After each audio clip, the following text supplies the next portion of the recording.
Hoje nós vamos conversar com o diretor de proteção ambiental do IBAMA, Jair Schmidt. Vamos conversar sobre as ações do IBAMA sobre o desmatamento na Amazônia Legal e também sobre o garimpo ilegal em terras indígenas. Tudo bem, Jair? Tudo bem, boa tarde, Michele. É uma honra, um prazer aqui estar conversando com vocês. Igualmente, desde já nós agradecemos imensamente por ter concedido essa entrevista. Jair, segundo dados divulgados pelo INPE, né, sobre o primeiro semestre de 2023, houve uma queda no desmatamento aqui na Amazônia Legal, de 33,6%, né, um valor considerável, embora ainda continue alta a taxa de desmatamento aqui, em especial no Amazonas. Quais são as ações do IBAMA, né, que contribuíram para essa queda, principalmente aí os embargos ambientais? Perfeito. É importante destacar que o Brasil já há alguns anos, né, ele vem sofrendo aí com o descontrole do desmatamento, muito mais do que em tempos anteriores, e a nova gestão, no governo, com um compromisso explícito, né, de reduzir o desmatamento, inclusive de zerar o desmatamento até 2030, tem empreendido diversas ações para combater esse desmatamento. Recentemente, nós tivemos o lançamento da 5ª versão do Plano de Prevenção e Controle do Desmatamento da Amazônia, o PPCDAM, que em outros tempos aí contribuiu para a redução de 83% do desmatamento.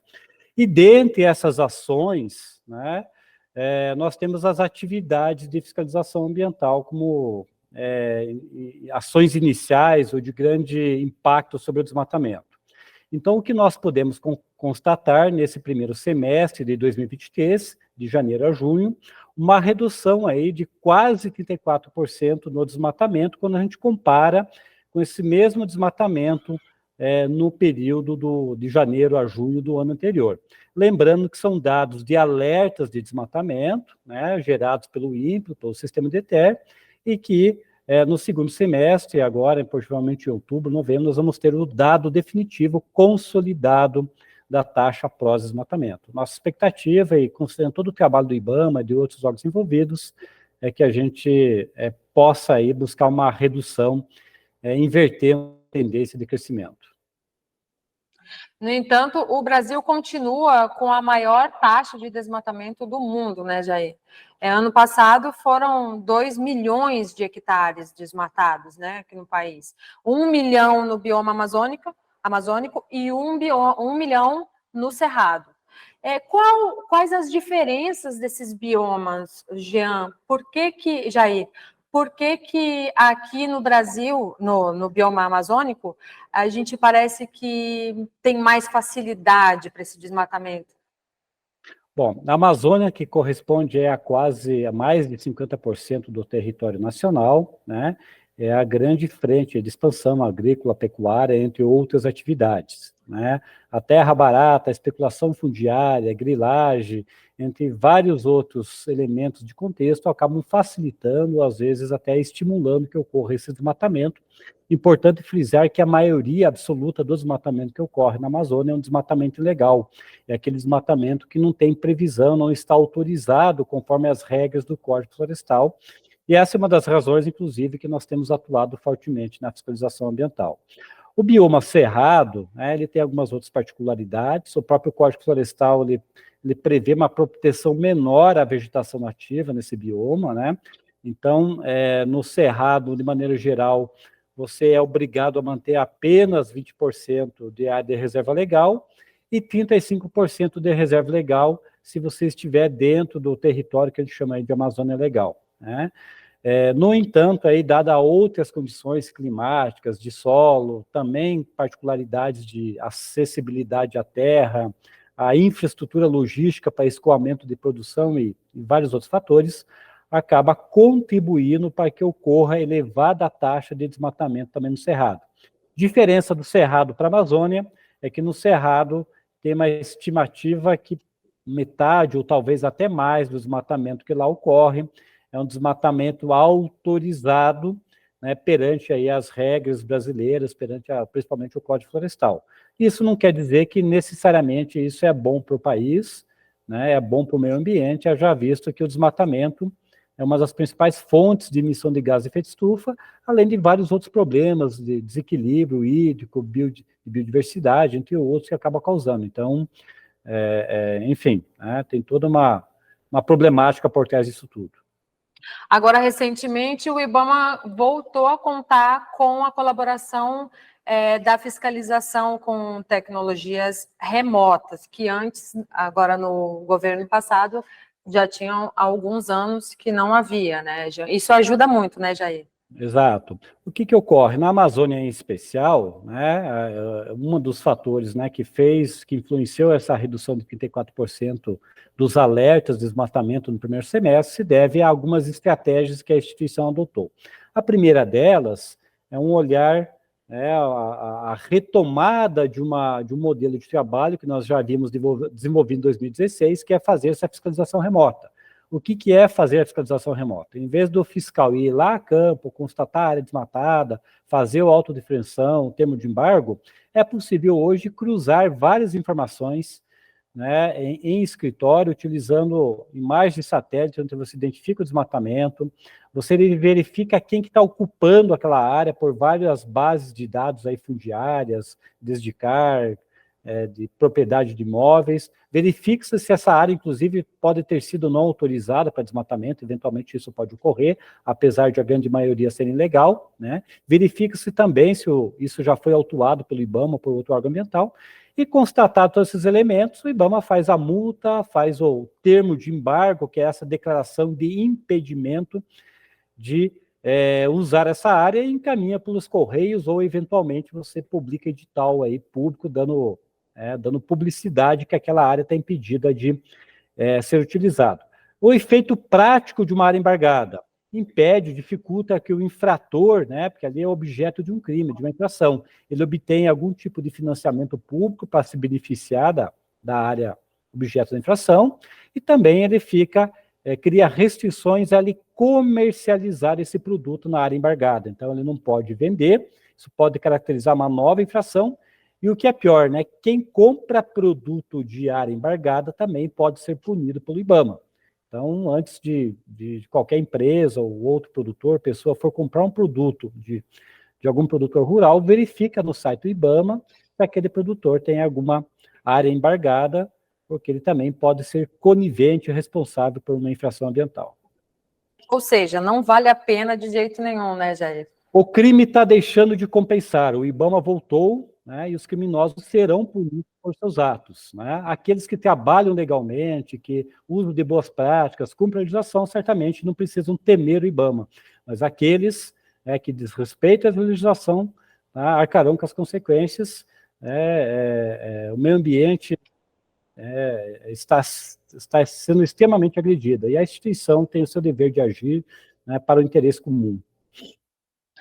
Que foi o que aconteceu agora no início de abril desse ano, né, já na Operação Retomada, no Pará e também aqui no sul do Amazonas, que até foi uma questão bem polêmica aqui no estado, porque a gente ouvia muita coisa que até muitas notícias que a gente imagina que eram fake news, como, por exemplo, a questão da retirada do rebanho, né? Porque essa operação, ela aconteceu em terras que já foram embargadas, né, Jair? Me corrija se eu estiver enganado. Então, o que ocorre? Uma outra linha de atuação do IBAMA, da fiscalização, que é uma linha de bastante sucesso, já conhecida em outros tempos, é a apreensão de produtos, né, que estão sendo produzidos em áreas que foram embargadas, ou seja, áreas que já foram desmatadas no passado, que foram autuadas pelo IBAMA, foram embargadas, e como eu havia mencionado anteriormente, são áreas que você está proibido de utilizar. Mas as pessoas acabam insistindo, nessa conduta. Então, o que o IBAMA está fazendo? Em algumas regiões mais críticas, nós estamos notificando os produtores a retirar o seu gado ou qualquer outro produto da área embargada, né? Dando um prazo para que isso seja feito, e quando esse prazo... Então, é isso, Jair. Os pecuaristas, no caso, eles foram, em especial aqui no Amazonas, eles foram notificados dias antes. Não aconteceu essa surpresa do IBAMA chegar apreendendo o rebanho dos pecuaristas. Não foi assim, Michele. A grande maioria foi notificada a retirar o gado, teve um determinado prazo. Obviamente que isso já se estendeu aí por mais de 90 dias, 100 dias, né? E teve alguns casos, é importante esclarecer isso, de pessoas que já tinham gado apreendido, não de agora, tá? Seja por determinação judicial da justiça, ou porque houve uma condenação administrativa. Então, o IBAMA, no passado, fez uma auto-infração, julgou, transitou em julgado, teve primeira, segunda instância, e ao final do processo houve um perdimento desse bem. Então, aí, nesse caso, o bem está apreendido e o IBAMA está fazendo os procedimentos para a retirada. Aí, no caso do estado do Amazonas, são quase 3.000 cabeças de gado apreendidas, tá? Até o momento, né? E aí, cerca aí de 30 a 40 outros produtores foram notificados a retirar o gado de área apreendida, tá? Obviamente que o tempo já se exauriu, né? E, evidentemente, se esse rebanho permanecer nessas áreas, descumprindo essa notificação do IBAMA, tá? Ele, obviamente, tem elevado risco de ter o perdimento desse gado. Muito se falava já nesse período sobre o tempo que a notificação dava para os pecuaristas retirarem os bois, né, o rebanho da propriedade. Que muitos até a gente ouviu e viu alguns vídeos na internet de pessoas afirmando que tinham perdido bois e tudo no caminho, no trajeto, para poder cumprir esses 5 dias. Isso não é real, né, Jair? Michele, isso não procede, isso é mentira, é fake news aí que foi propalada aí pela internet, nesse caso do Amazonas, né? O pessoal fez montagem de outros vídeos, enfim, né? Acaba desinformando a população quando se faz isso. Né? O fato que o IBAMA deu um determinado prazo, né? Esse prazo, em algumas situações ali, o cidadão, ele pediu uma dilação, ele pediu que esse prazo fosse estendido, o IBAMA tem acolhido esses pedidos de maneira geral, conforme cada justificativa, tá? E como eu havia mencionado, essas notificações, elas ocorreram em março, então, passaram já mais de 3 meses, tá? Alguns desses produtores não atenderam a notificação do IBAMA, então não dá para nem dizer que o prazo é exíguo, porque esse prazo aí, né, de 5, 10, 15, 20 dias já foi estendido e hoje nós estamos aí com mais de 100 dias de prazo. Então, a qualquer momento, o IBAMA pode fazer a apreensão do gado, porque o infrator, no caso, ele deixou de retirar o gado da área embargada, tá? Aliás, ele vai ser autuado novamente por descumprimento do embargo e pode, inclusive, ter outras sanções. Então, é importante que ele faça esse procedimento. O que a gente tem observado, Michele, é que nos últimos anos houve um descumprimento generalizado da legislação ambiental. Tá? As pessoas esqueceram que elas tinham leis, normas, que nós temos uma ordem pública a ser estabelecida no país, e agora nós temos que retomar essa ordem pública, né? Então, as pessoas ignoraram as regras ambientais, descumpriram os embargos, e agora, tá, se não for retirado essas redes das áreas, serão apreendidas. A grande mensagem disso é que nós temos que sempre insistir, o crime não compensa, tá? Em algum momento ou outro, não vai pagar a multa do IBAMA, mas vai perder o patrimônio envolvido nessa infração ambiental. Eu sempre escuto o presidente do IBAMA afirmando que não existe uma satisfação do IBAMA em multar, em apreender, em embargar, né, Jair? O que é necessário para o desembargo dessas propriedades? Porque não compete só ao IBAMA, depende de outros órgãos ambientais, né, Jair? Explica para a gente. Claro, Michele. Essa pergunta é muito importante, né? O IBAMA acaba adotando esse remédio amargo, que é a atividade de fiscalização ambiental, né? É evidente, se não existisse crime, não existisse infrações, não teria, talvez, trabalho para o IBAMA nessa área, né? Tem vários outros assuntos importantes no meio ambiente também que devem ser considerados. Mas como é que é feito, como é que é o procedimento de desembarque? Tá? Eu vou fazer um comentário, regra geral, né? Mas aí, caso a caso, aí tem particularidades.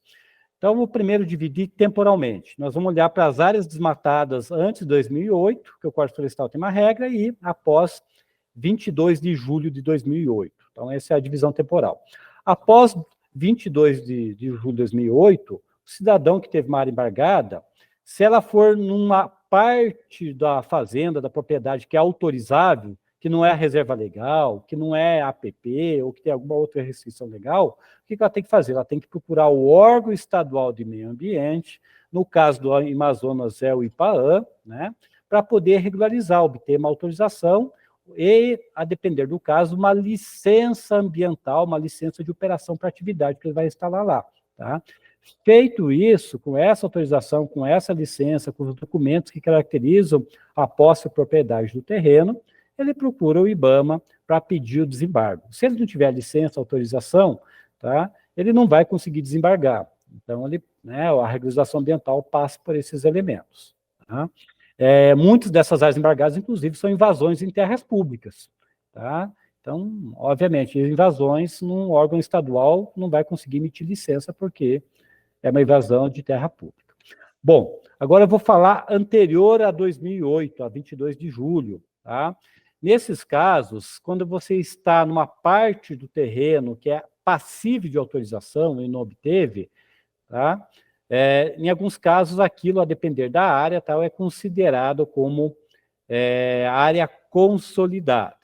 Tá? O Código Florestal ele criou, entre aspas, alguns tipos de anistia, evitou algumas punições, então é considerada área consolidada. De qualquer forma, a depender da atividade que ele está exercendo lá, a legislação brasileira, não é o IBAMA, são leis, inclusive que os estados também têm que cumprir, tá? Exige que tenha uma licença de operação para aquela atividade. A depender do caso, não precisa, então tem que olhar particularmente, né? E obviamente que existem normas aí do próprio estado. Agora, ainda anterior a 2008, se for APP, reserva legal, tá? Você pode, essas áreas, você pode compensar esse desmatamento ocorrido ali, né? Com a reserva legal em outros imóveis, em outras propriedades, você pode recuperar essa área, né? Então, tem alguns caminhos que é aquilo que o Código Florestal chama de PRA, Programa de Regularização Ambiental e Recuperação Ambiental, tal do PRA. Tá? Inclusive, se ele aderir ao PRA certinho, cumprir o PRA, ele deixa de ser multado pelo IBAMA, ele deixa de ser punido, apesar de ter ocorrido uma infração. Tá? Então, de maneira muito geral, são esses os caminhos. Óbvio que existem particularidades para caso a caso. Sim, essa regularização ambiental também, cada estado tem suas regras próprias, né, Jair? Por isso que alguns são mais, têm uma velocidade maior que outros para resolver essa situação, né? Existe uma legislação federal geral, o Código Florestal é a principal delas, né? Existem algumas normas do Conselho Nacional de Meio Ambiente, existem alguns decretos regulamentando lei. Então, isso todo mundo tem que seguir. E aí tem alguns detalhamentos que são normas dos estados. Cada estado da Amazônia tem algumas particularidades.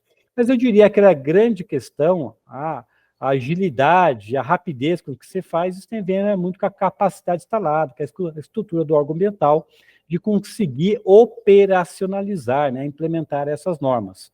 Tem estado que os órgãos são mais ágeis, tem estado que é menos ágil, isso pode dificultar ou facilitar a vida do cidadão ou do infrator. São muitas questões, né, Jair? A gente ouve, quando anda no sul do estado, a gente ouve muitos pecuaristas se queixarem da questão da regularização fundiária, né, que já é uma competência do INCRA, né? Então, são várias situações. Agora, para aproveitar, já finalizando também nossa entrevista, sei que o senhor também está com o tempo contado, essa questão que eu não posso deixar de perguntar, sobre o garimpo ilegal nas terras indígenas, em especial nas terras Yanomami. Perfeito. O que o IBAMA, quais são as ações que o IBAMA tem para impedir que eles avancem com esse garimpo ilegal, que inclusive tem causado muitas mortes dos indígenas? Então, a situação do garimpo ilegal, né? O garimpo é uma forma de exploração mineral, né? Tem garimpo que é autorizado, é legal, funciona, né? E tem aqueles que são ilegais, que não têm licença nem ambiental, tampouco do órgão mineral, no caso a Agência Nacional de Mineração, né, que também tem atribuições de autorizar a atividade mineral. Tá? Nos últimos anos que a gente viu crescer muito o garimpo em terras indígenas, e só por isso ele já é ilegal, porque não existe no país nenhuma autorização para garimpo em terra indígena. Tá? A maior parte desses garimpos é para exploração de ouro, e no caso dos Yanomami, em Roraima, é casterita também, né? E quando a gente faz a exploração de ouro, utiliza do mercúrio, né? E o mercúrio é um produto altamente, a substância, né? Altamente, aliás, é um elemento químico altamente tóxico, né? Ele se incorpora aí à cadeia alimentar, vai para a água, peixes comem, se alimentam, né, e vai incorporando na cadeia trófica, nós comemos peixes e isso vai acumulando no nosso organismo e causa uma série aí de problemas bastante graves. Então, como eu dizia, na Amazônia houve um aumento expressivo de garimpo nos últimos anos, sobretudo em terras indígenas. Tá? Existem diversas ações judiciais determinando ao IBAMA, outros órgãos que removam esses garimpeiros dessas áreas, né? E os Yanomamis é o caso mais emblemático no momento, apesar de ter dezenas de outras terras indígenas aí com invasores, né? Então, o que o IBAMA, desde fevereiro desse ano, ele montou uma grande operação na área, com apoio de outros órgãos do governo federal, FUNAI, Força Nacional, Polícia Rodoviária Federal, Ministério da Defesa, as Forças Armadas, a própria Polícia Federal, o Ministério dos Povos Indígenas, enfim, tá? E a nossa estratégia lá é estrangular o suprimento de combustível, de insumos, de comida que é levado até os garimpeiros e também destruir essa infraestrutura utilizada por garimpo na terra indígena. Tá? Nós temos resultados bastante expressivos nessa atuação do IBAMA, tá? Novas áreas de garimpo que estavam ocorrendo foram reduzidas em 82%. Então, de fevereiro até 30 de junho, houve uma redução de 82% de novas áreas com garimpo na terra indígena Yanomami. Isso não significa que saíram todos os garimpeiros. Lá tem atividade garimpeira ainda, tá? Nós estamos atuando, trabalhando, tentando remover por completo todos esses invasores. É um trabalho árduo, vai levar um certo tempo e o IBAMA vai atuar na região de forma permanente. Alguns resultados bem pontuais aqui dessa estratégia. Nós destruímos já mais de 25 aeronaves utilizadas ilegalmente pelos garimpeiros. Desmobilizamos, destruímos 335 acampamentos. Foi apreendido 36 toneladas de casterita.